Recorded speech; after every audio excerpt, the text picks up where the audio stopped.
The first thing what I do is, and I think this has helped me a lot, no sooner I hear the topic, I try to listen as intently as I can. And once I've gathered a few key words, I take a deep breath. I just don't start at that point in time. Maybe a couple of seconds. Of course, you're not going to wait there forever, but a few seconds does help you to gather your thought. So one of the things that I have read about is something that they call PREP, which is called point, reason, example, and point. So if you just take, the question that you now asked, or just a small topic like, I think when you speak just to express and not to impress, you take the burden off you. You've taken the pressure off you. Now you're in a position to go and share your thought because you think what you have is valuable.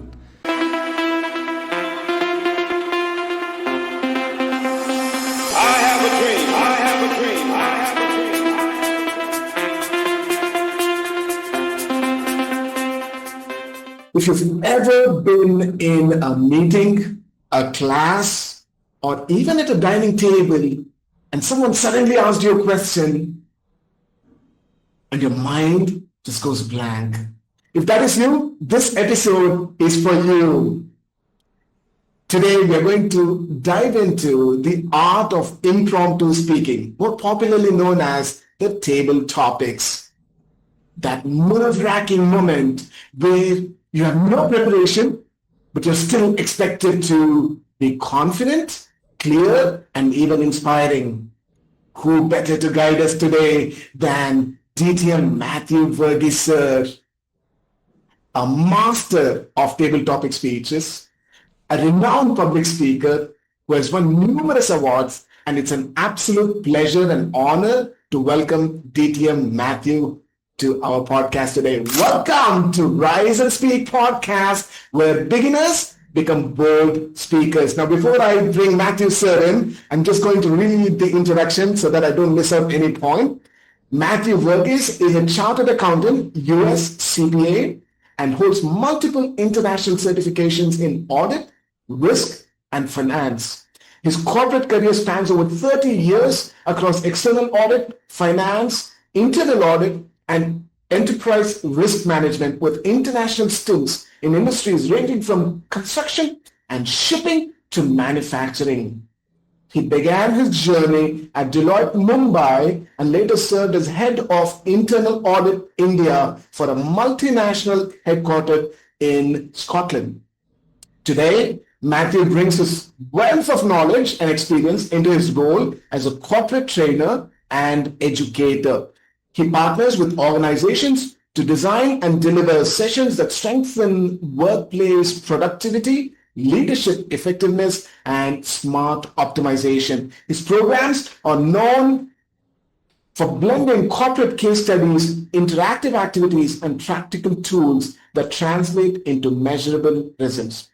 Mathew is also a TEDx speaker, distinguished Toastmaster, and multiple-time district speech champion. Alongside his corporate engagements, he's associated with the BCom International Finance Program at, very popular here in Bangalore, Christ University, shaping the next generation of finance professionals. His guiding mission is to help people be more, do more, have more, and give more. And I can totally vouch for it. He is an inspiration to many, many people, and I am one of his biggest fans, honestly. A very warm welcome to you, DTM Mathew, sir.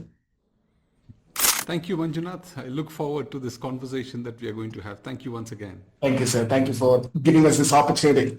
What was your journey like from a beginner to a master or a champion?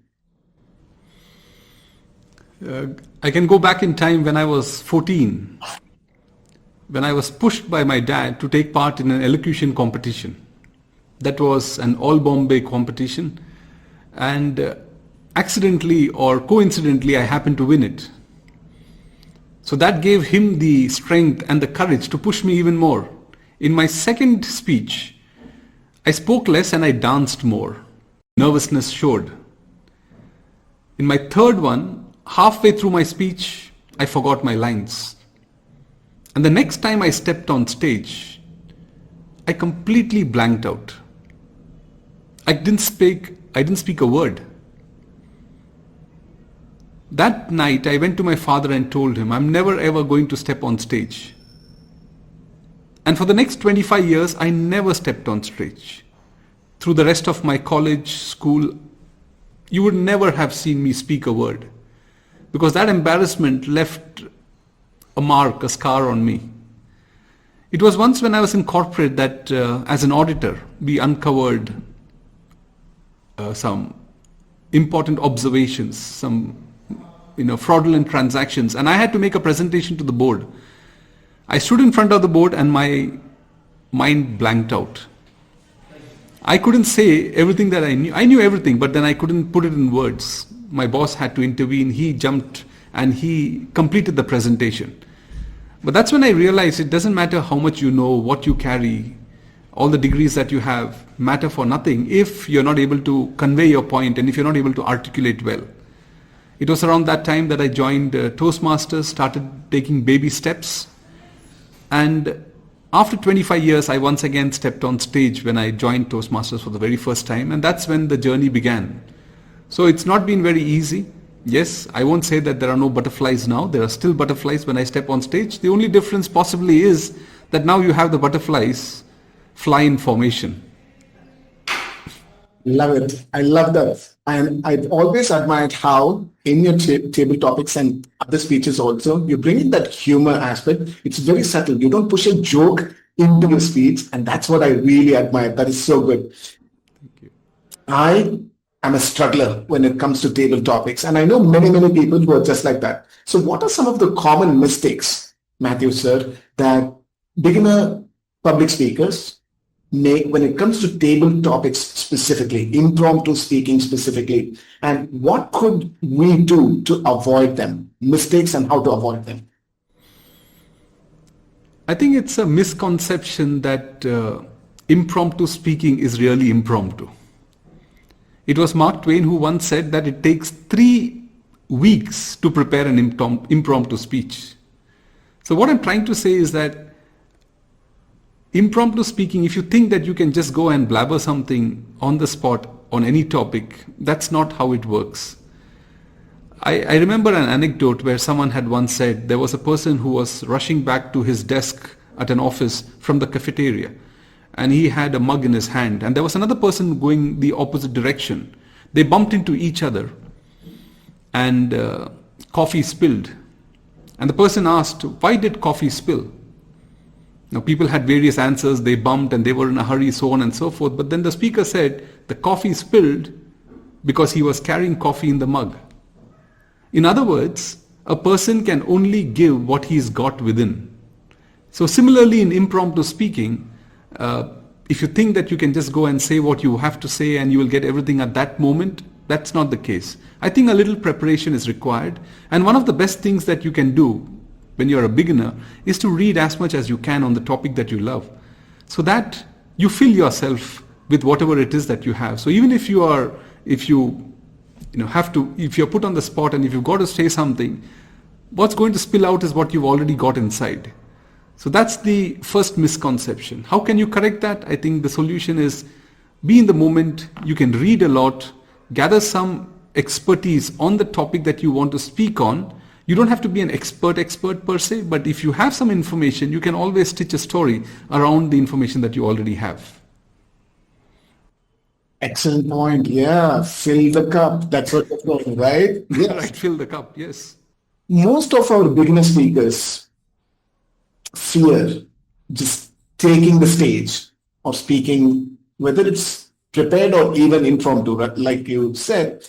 So we'll talk about how to address these fears head on. So that's what we're going to talk about. Why do so many people completely freeze when given a topic, especially a table topic? And what's the first thing they should do to unfreeze?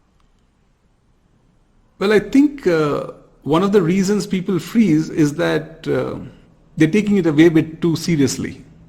I think you just need to make fun of yourself because anything that you're going to speak is not going to be remembered after a short period of time. So have fun, believe in the process. Remember that you're not taking a test. You're just sharing a thought.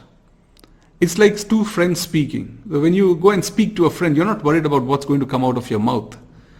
In public speaking, it's just not one to one, it's one to many. But at the same time, you're sharing a thought, you're giving your point of view. So you don't need to fear of the consequences. Maybe it's the fear of what will I say, what will they think, that's holding people back.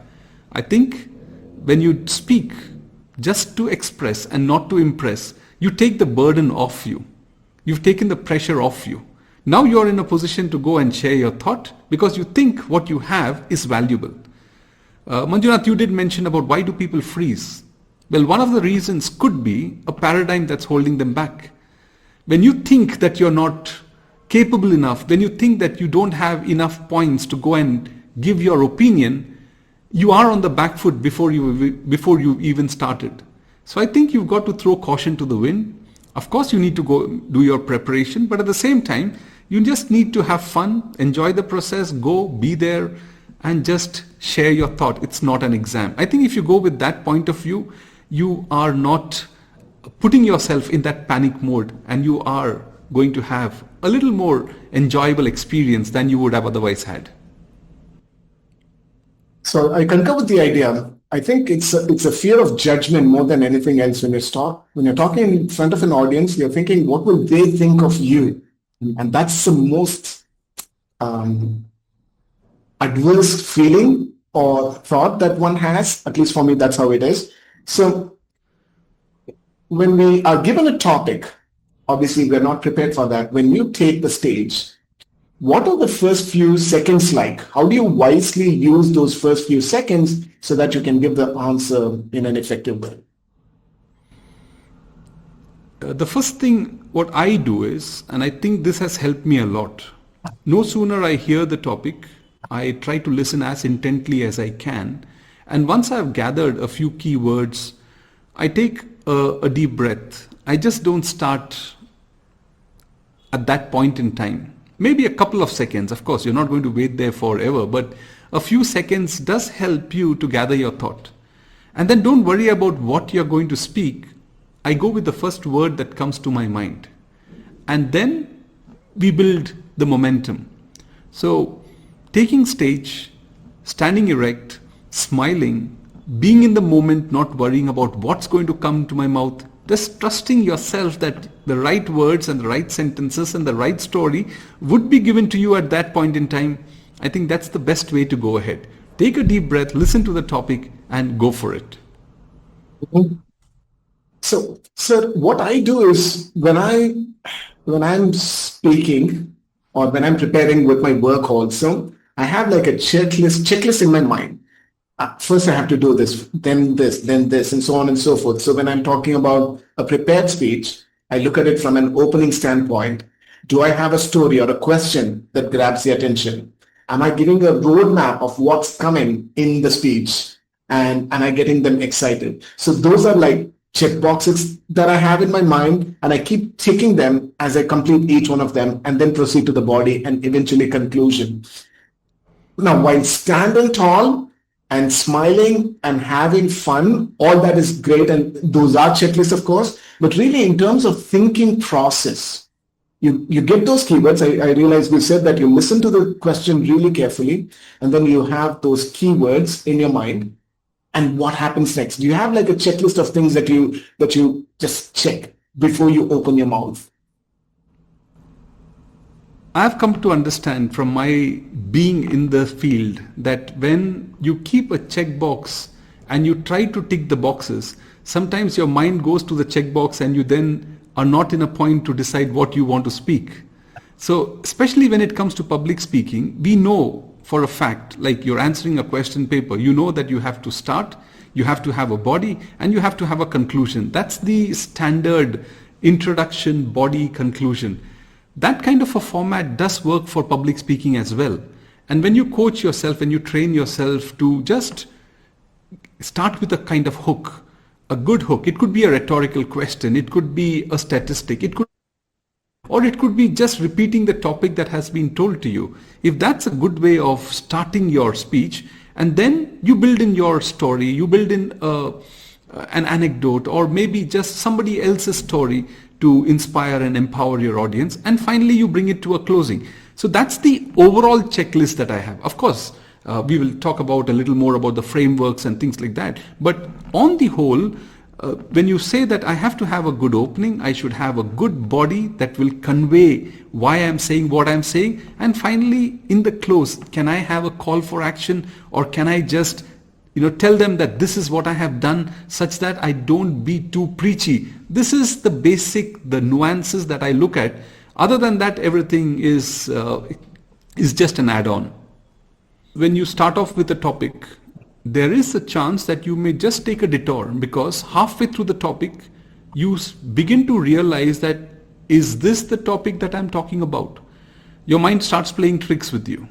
And at that point in time, there are some bridging lines that we can use. You could say, I'm reminded of this story, and you then go into that, or I'm reminded of this incident. And when you freeze, or when you think that you do not know what to say next, these are small bridging lines that you can use to keep the conversation going. And while you're speaking, your mind is also trying to process what the topic was that was given to you. And accordingly, you take it up from there. Once you speak, I think you get the momentum, and then the stories come.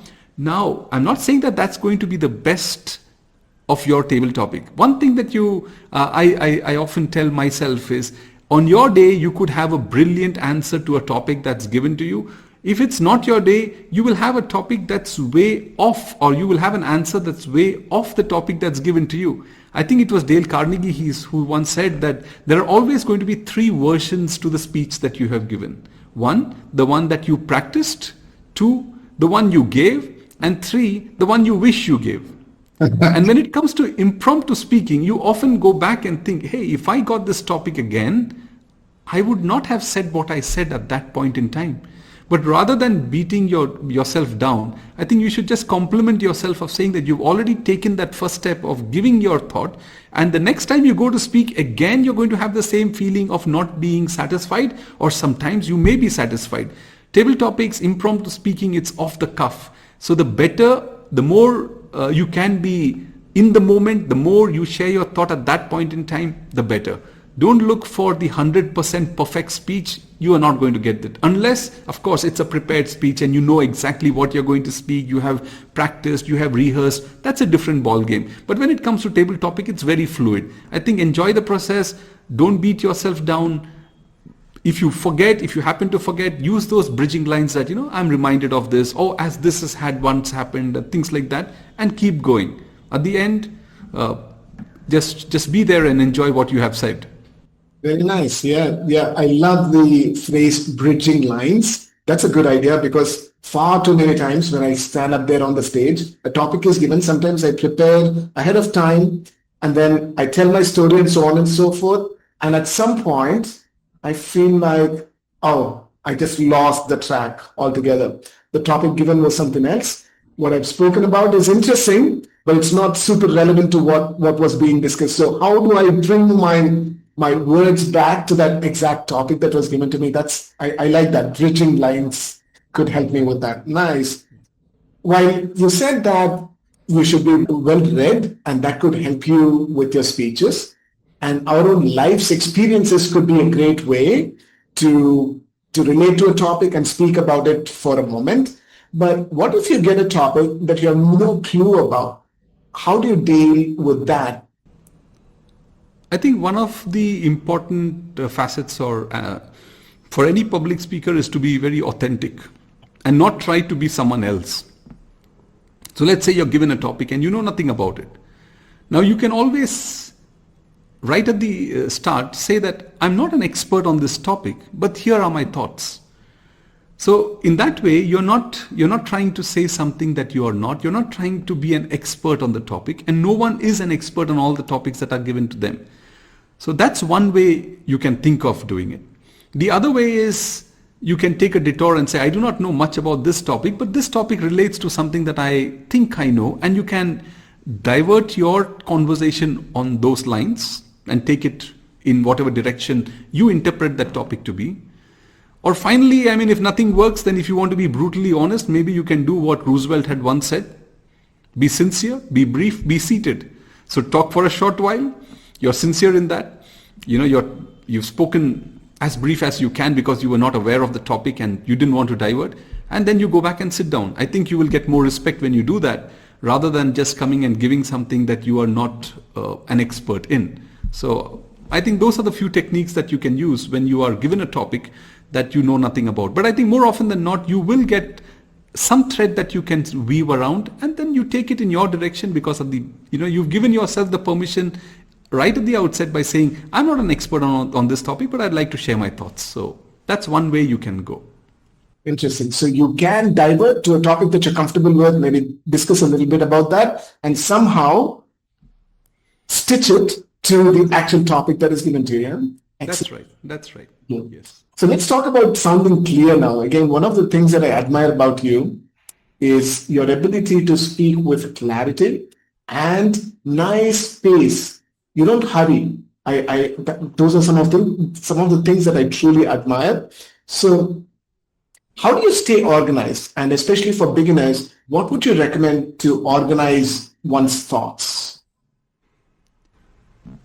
Now, if you talk about organizing thoughts, there are, of course, a lot of, frameworks that we can refer to so that we can be on track if a topic is given to us. One of the things that I have read about is something that they call PREP, which is called point, reason, example, and point.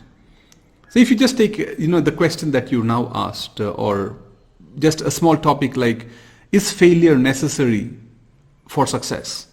Now, if that's the question that's asked to you, we can put it in the format that I just spoke about, which is the PREP or the PrEP format. So you will say, is failure necessary for success? You will start by saying, yes, failure is necessary for success. That's the point that you're making. Then the second one is reason. You could say, because failure teaches you more than what success could ever teach you.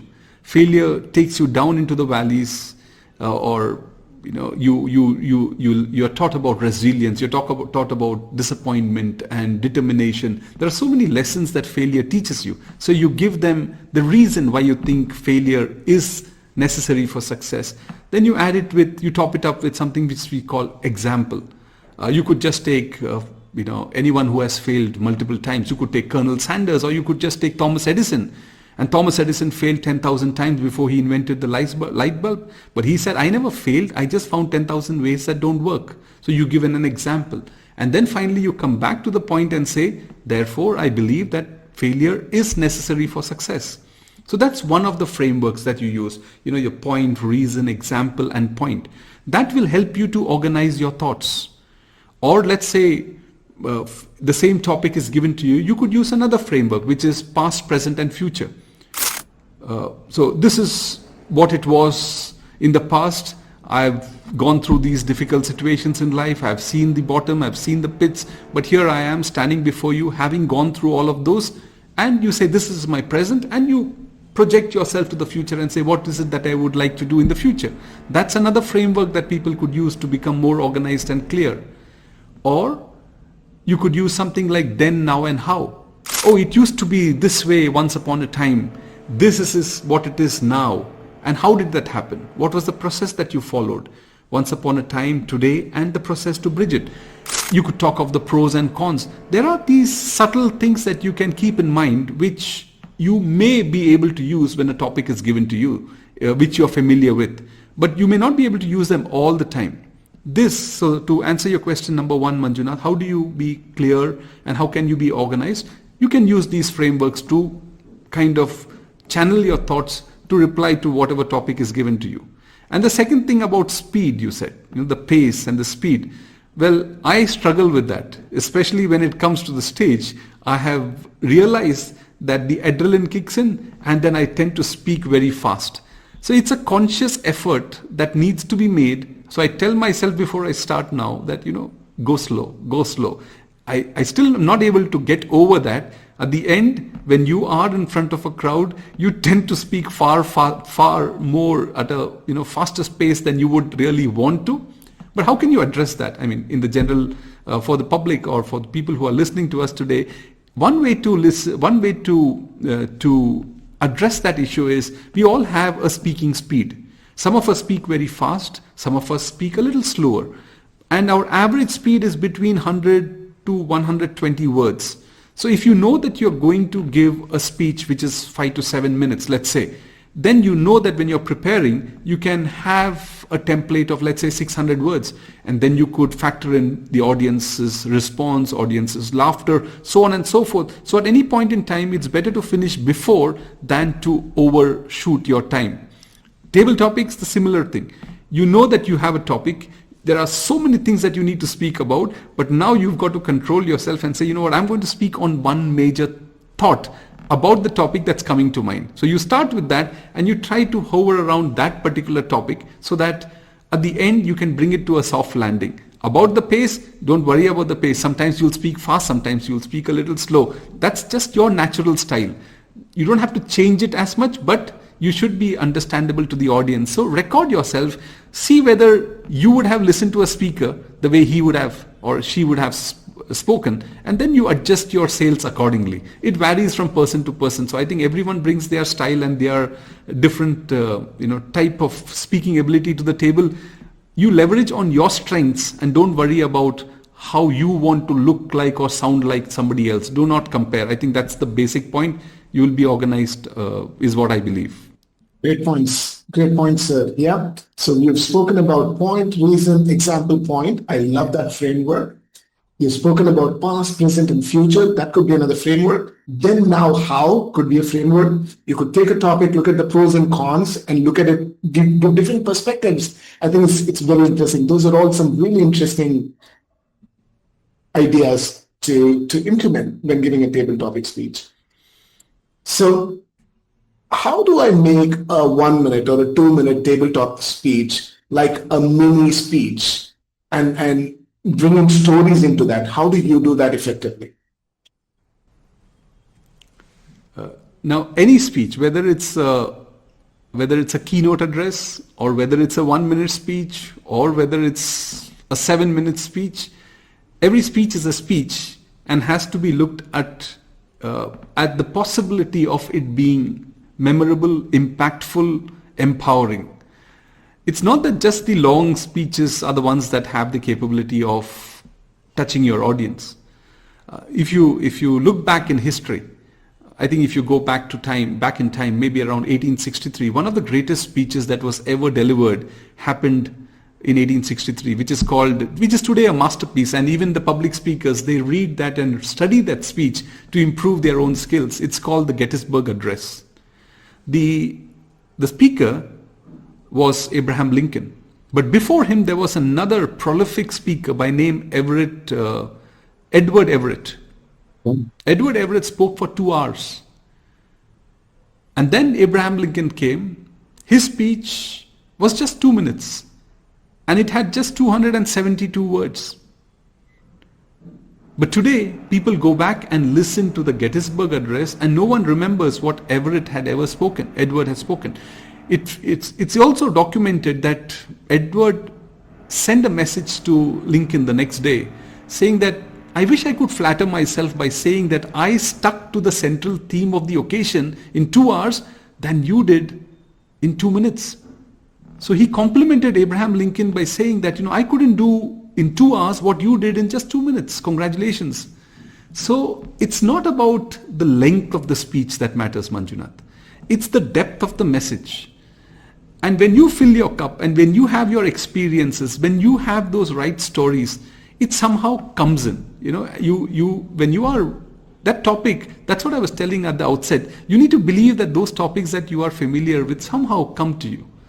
You just can't be there and think that you're going to give the best table topic ever. It's not going to happen. All you're doing is you're trying to listen to the topic, you listen to it intently, you try to see what comes to your mind, and you try to fix in either your personal story or another story that comes at that point in time, and you take it up. But one thing what we could conclude is, it's not the length of the speech, whether it's 1 minute or whether it's 2 minutes. Your speech has the potential to touch the audience. Maybe somebody wants to listen to that one sentence that you have just uttered and it touches them at a very deep level. That's enough for you. You don't need anything more. So the more you experience life, the more you have things to talk about, the more you are reading yourself and filling the cup, I think you don't have to worry about what you're going to speak. At that point in time, you have to believe that it will come out of you so that the audience will get the best out of what you're speaking. I think that's a simple framework to follow. Nothing, we don't need to complicate it beyond this very simple funda or very simple thought process. Amazing. Yeah, at the end of the day, connection is what matters the most. And you can do it in just 2 minutes like Abraham Lincoln did. You could, right? So you spoke about story a little bit. For a table topic, sir, do you think there must be a story every time, or just a logical, direct point suffice? How do you look at that? It depends on the type of audience that you have. So there is no hard and fast rule that you have to have a story every time you speak on a topic. Now, if you have a story, the advantage could be that you could connect with them at an emotional level. If it's logical, now there are people who are logical and very analytical, it could appeal to them saying, what, this is a very straight to the point and he has answered what was needed to be heard or what was required of him. So there is no hard and fast rule that it has to have a story. No.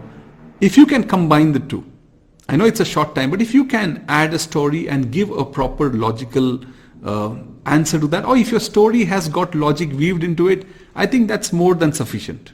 There is no hard and fast rule. Good, very good. And another thing that I like about your speeches, and I mentioned this already as well, is your ability to bring in humor, subtle humor, without really cracking a joke, is something that I truly admire. How can a beginner speaker like me bring in humor without that backfiring? So I'm curious. Yeah, you used a word, how can a beginner bring in humor, right? I think one thing what I've tried to do is not bring in humor. When you say bring in humor, I remember it was, I think it was Craig Valentine who uses this word by saying, don't add humor.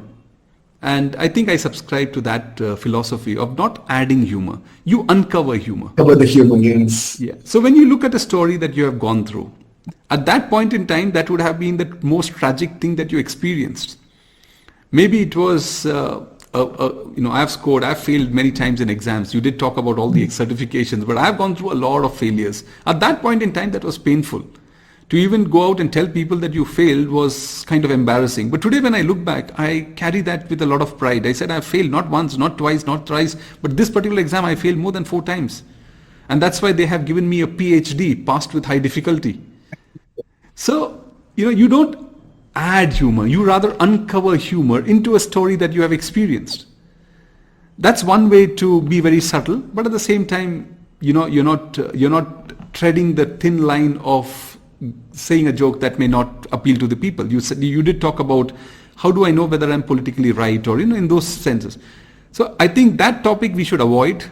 Try not to go into a place where it's a little sensitive, because you never know, there could be 1 or 2 people in the audience that may not like what you're saying, and we don't want to hurt, or at least I try not to get into lines which could be treading the wrong path. The second thing or the third thing could be self-deprecating humor. When you look at yourself and you have enough and more items or enough or more reasons for you to laugh at yourself, that itself becomes a funny part of your speech. So these few things, not adding humor but uncovering humor, being very in the moment, so you look at the crowd and then you are able to gather from at that point in time, you get some signs, some signals, and you can latch on to that. That could add humor, which are very, very situational. Self-deprecation, if you use these few things, I think is going to be more helpful in uncovering humor or being light in the moment. And this is something I try to do all the time that I'm on stage. Thank you very much, sir. So now I'll take that as a compliment, though, that you have found me to be funny, which I don't think of myself, but I'll take that as a compliment. Thank you. You have very, very, very classy humor is how I see your jokes to be, your fun to be, your humor to be, actually. So another thing that I really admire about your speeches is the fact that you're able to engage the audience when you take the stage.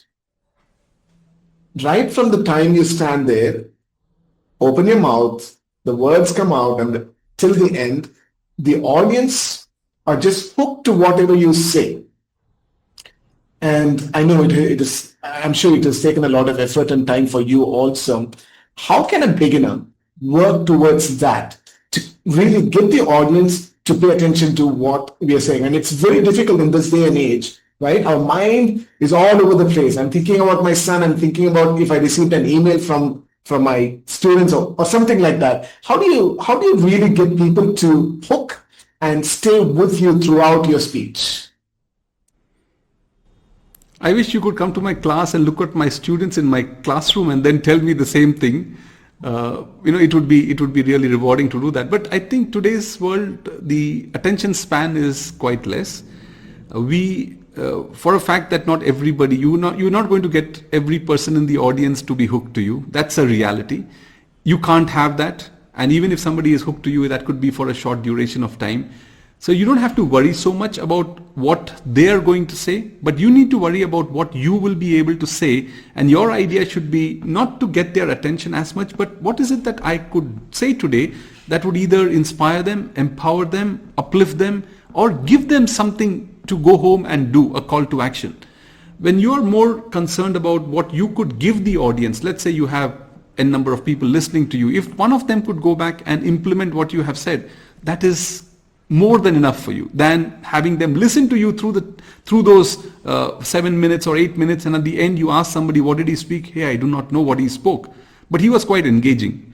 That's not the purpose here. The purpose is to get people to do something that they would have otherwise not done, and not forcing yourself to tell them to do it, but just giving your own life example, giving your own experience and saying, this is what I did. And they would say, hey, if he can do it, I can do it too. And how could you do that? Number one, you could possibly, to begin with, ask a rhetorical question. You could start with a quote. You could, give out a statistic, or simply starting, when you stand there, like I said earlier, Manjunath, when you stand and when you start to speak, don't just speak right at the time you are asked to speak. Take a couple of seconds, maybe 4 or 5 seconds, take a deep breath. In that way, you get the audience, because silence is deafening and silence is uncomfortable. And then you get the audience to listen to you, or to at least look at you. Hey, why is he not speaking? Once you have their attention, then you start with what comes to your mind the first time. It could be your body language, the eye contact, looking at everyone, just your presence of mind. I mean, when you don't sound, or when you do not look nervous, and when you appear to be confident and you're standing straight, you're giving a kind of signal that you have something to say of value. And when you give that kind of feeling, it's not just a feeling that you need to give, you also have to walk the talk, right? So again, it comes back to the story of what is it that I have within myself that I can give to my audience that they can take home and do something about it. That could maybe touch somebody in the audience in a small way. When you stand with that kind of intent, not to impress, but just to express and uplift, inspire, empower, I think, you will be able to engage the audience far more than if you were worried, hey, what am I going to speak? Hey, what would they think about my speech? Hey, will I be able to win this, or will I lose it? All those things are just going to be panic triggers. If you avoid those and just go with, how can I help my audience today?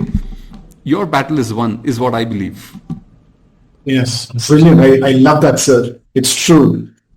So if there is a takeaway for the audience at the end of the day, and if I can help improve their life even a tiny bit, and it couldn't be for all the audience. By the way, here's an example. Last evening, I'm teaching generative AI, ChatGPT, my new set of students. And ChatGPT has come up with something called GPT-5, which is the latest version. I've spent a lot of time on that, reading documents, going through, analyzing, and all of that. I have my own style of writing the prompt, and I shared all of that. Out of the 17 students, there was one person who gave me a 1-star rating. Now, I was just devastated because I put in so much effort. I wanted to add value. Like you said, I wanted people to do something with their skills. But even with that, one person was unhappy with the way I presented that knowledge. So that's when I realized it's okay. It's not about that one person. The remaining 16 people have been happy, or they were able to take away something. So I should appreciate myself for that, right? So it's true that when we are addressing an audience, not everybody is going to love you for what you are or whatever you said. There is a good chance that some people take away something and some people may not value it much. And that's okay, right?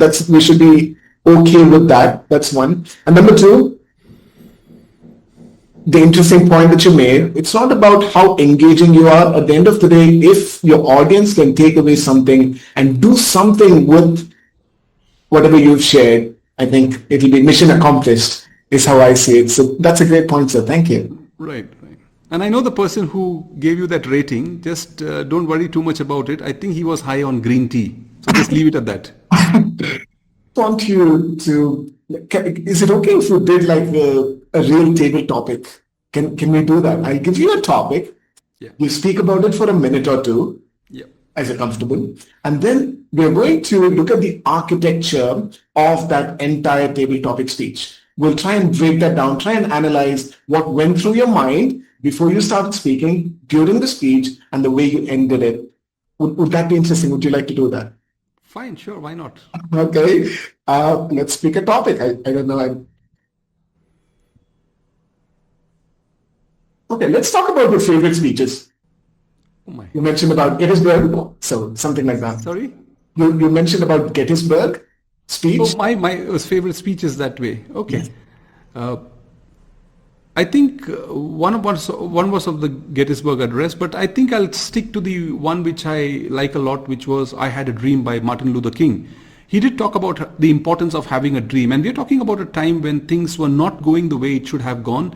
We live in a very free society today. Everything is permissible, everything is allowed, but not everything is good for us at this point in time. But those days they were fighting for a whole different kind of freedom, which we have taken for granted right now. So what I liked about that speech is him telling people to break the shackles, go ahead and do what it is that you really want to do.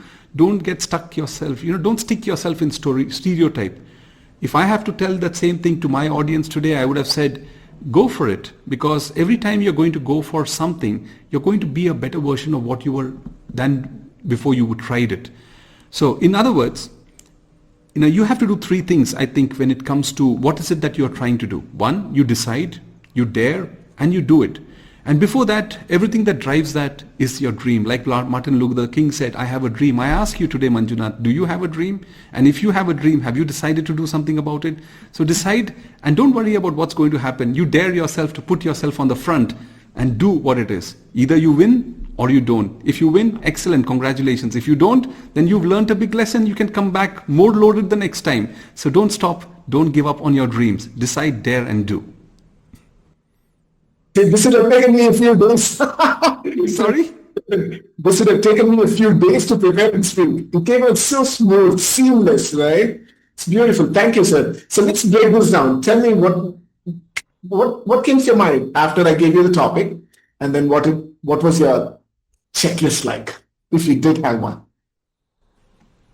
Well, you would have seen that it was not the most ideal way, or there was no format here. What I did was, when you said your favorite speeches, the first thing that went to mind was, I thought you asked me about the speeches that I had given. So that's, my mind went into that direction. What did I speak about? But then you said, like, you talked about Gettysburg Address. So suddenly my mind went to, okay, Manjunath is asking about the famous speeches given by other people. And the next speech that came to mind was, I Had a Dream by Martin Luther King, which I had heard many moons ago. So I just took that one word from that, which said dreams, and I said the context then was about freedom in a different way, because people did not have the kind of freedom that we enjoy today. And I tried to connect it with what we have today.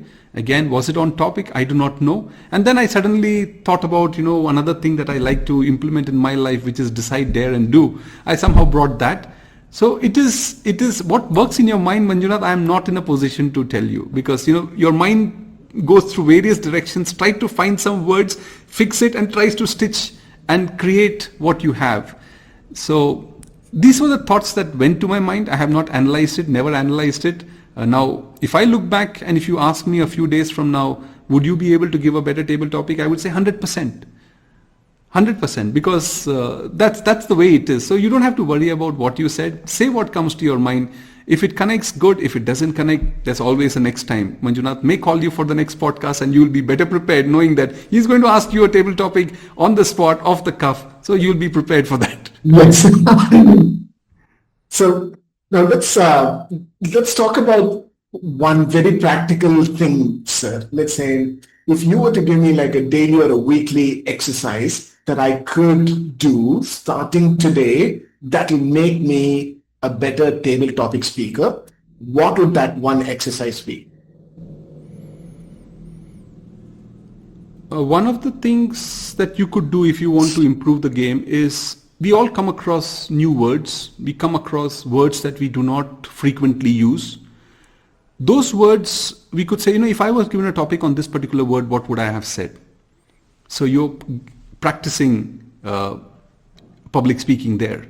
Mm-hmm. Secondly, you go out, you see a billboard, you're driving, you see a car in front of you, and you see something written on the car, and you decide to give yourself a speech. Two, the advantage of that is, number one, you get to speak, and the second, you're motivating yourself. You're giving yourself a motivational speech. That's the second thing you can do. Billboards, advertisements, these are all, you could see the taglines. They speak so much in that one line. So you could use that tagline and say, what could I have said? Maybe that's another way you could practice. Like I told you earlier, reading is a very good exercise, because you cannot give what you do not have. You cannot spill what you do not carry in the cup. So fill your cup. And another advantage or another important aspect that you could do if you want to improve your game is to record yourself.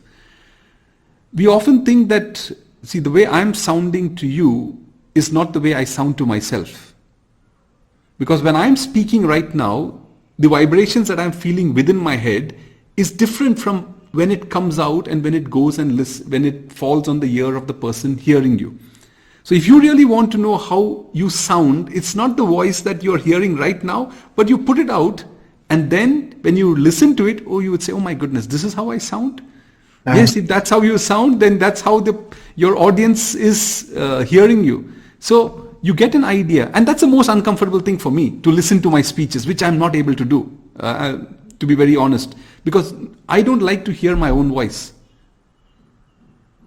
So if you can do that, at least when you're a beginner, if you can do that and you can listen, you can adjust the pace, you can see which words are clear, which aren't. You can also have a feel of the pronunciations, and you can improve on that. And that's your biggest way of self-improvement. Recording yourself, listening to yourself, and making those subtle adjustments which are required for you to step up your game. I think you're good to go. Thank you, sir. Very, very good. So when you come across some unique words, think about topics that you can talk about. You look at a label or a writing on the glass of a car. It could be a billboard. You'll see something, turn that into a topic that you can practice. Read a lot and record yourself. These are some of the techniques that people can use to practice on a daily or a weekly basis. If you could give us one secret, one technique that can significantly improve our audience's impromptu speaking abilities, what would that one secret be? Okay, there are many things that come to mind at this point in time, but because you asked for just one, I'll stick to just one. And that is this formula that you could use. Brevity plus clarity is equal to impact. So when you understand that you can be brief and you can be clear at what you're speaking, you can leave an impact, or you can leave your signature on the souls of people. I think that's the first thing you should remember. And then comes those other things like standing straight and talking and having a pause and things like that. But brevity plus clarity is equal to impact. If you can know that you can make an impact, or if you can realize that you could make an impact in as short a speech of 1 or 2 minutes, I think that's more than important for you to be able to up the ante and go for it. Excellent, sir. Thank you very much. So that's brevity plus clarity equals the impact, right?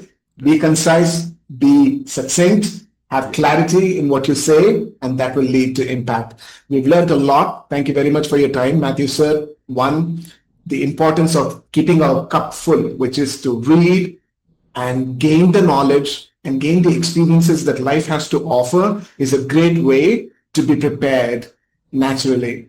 Now, apart from that, I learned the concept of prep today. Point, reason, example, point. I really love that. So there are other techniques that one can use, which could be to look at the pros and cons, the past, present, and future. Those are the different techniques one can use. And you brought in Craig Valentine, and you mentioned about how for humor, you don't need to insert a joke which seem forced. And I totally agree with you. Instead, try and uncover humor from within your stories. That could make it more effective. Stand, take a pause, really, instead of just jumping in to answer the table topic. Pausing, taking a 5-second break and really collecting your thoughts is a great way to deal with your speeches. And I'm so glad that you spoke about Abraham Lincoln, you've spoken about MLK Jr., and so much more. It's been incredible. Thank you very, very much. So many takeaways for me. So the next time you're on spot, especially beginners like me, audience, please make sure that you read, gain the knowledge, be prepared so that you can lean on to some of the knowledge of the stories that you already carry with you. That's my takeaway. If you found today's episode helpful, please click on that subscribe button, give this video a like, and that would mean a world to me. Mathew, sir, how can people reach out to you? What is the best way to reach out to you? Contact. Yeah, my LinkedIn is Mathew Verghese, Verghese, and Insta Mathew Verg, Verg, Mathewverg. I will share the links in the description down below. Please click on that. So this podcast is going to be on YouTube, Apple, as well as Spotify. Please subscribe to these different platforms, and you can benefit from amazing presenters like our own Mathew sir. DTM Mathew sir, it's been an honor and an absolute pleasure having you. I'll share the links for you to reach out to Mathew sir, connect with him on LinkedIn. He shares videos on a regular basis. Just by watching those videos, you and I can learn a lot. Great. Any final words, Mathew sir? Thank you very much. It was really a pleasure. Thank you for having me on your show. I wish you all the very best, and go for it, Manjunath. Thank you, Mathew sir. It's a pleasure. And every time you come to the Talk Magic Toastmasters Club, I look forward to your table topics or your evaluation or general evaluation. There's so much learning, and I truly mean it. It's been great. One more thing I want to tell. For the International Speech Contest, he was a fellow competitor. I called him for support. And immediately he said, hey, just write the story. Don't worry about the opening and body and conclusion and all of that. Just let the words come out. Then you decide on the opening and closing. Guess what? I followed his advice and it helped me. So again, I love his humility and his heart to be really giving. Only a person who's achieved great things can be that giving. So again, I really thank you very much, Mathew sir, for being a great support and an inspiration to me and many people just like me. Awesome. Rise and speak, folks. From a beginner to a bold speaker, shine as a great speaker. Thank you, Mathew sir, for being here. Thank you. Bye-bye. Bye-bye. Yes. Bye-bye.